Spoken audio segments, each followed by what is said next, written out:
بہت بڑے ولی گزرے نے حضرت ہاشم ٹھٹوی ٹھٹا سندھ حیدرآباد اتھو دے رامن والے نے سبحان اللہ آپ انہاں ولیاں دے وچوں نے بڑے بڑے ولیاں دے تذکرے تسی سنے نے آپ انہاں ولیاں دے وچوں نے حضرت ہاشم ٹھٹوی رحمتہ اللہ تعالی علیہ کہ جنہ حضور دے روضہ اقدس تے جا کے سلام کیتا زمانہ گواہ ہے حضور نے انہاں دے سلام دا جواب دیتا ہے حضور نے انہاں دے سلام دا جواب دیتا ہے آپ فرمانے میں رات نو ستا اے اکھ لگی دل علی اکھ جاگ پئی جی بولو حضرت ہاشم ٹھٹوی رحمت اللہ تعالی علیہ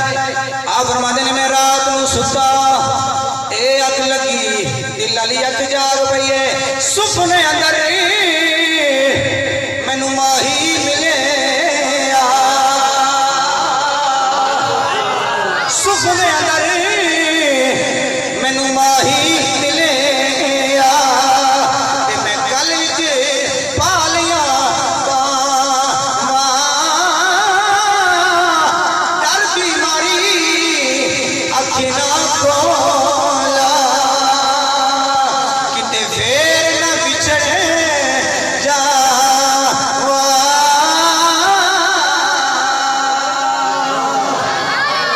آپ فرماتے ہیں میں رات نو ستا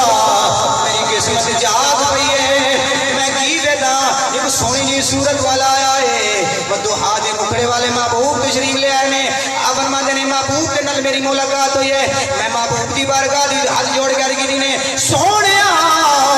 اے تے سنا جڑے تھوڑے غلام تھوڑی آمد تے خوش ہوندے نے تھوڑی آمد دیاں خوشیاں مناندے نے سونیا اے تے سنا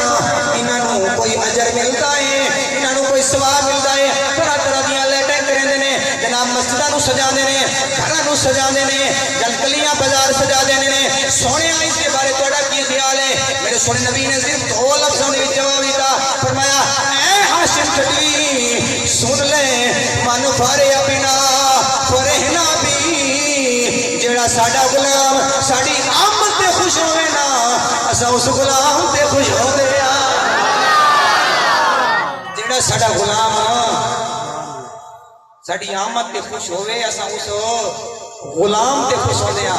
اساں کیوں نہ مل کے محبوب دی آمد دی خوشی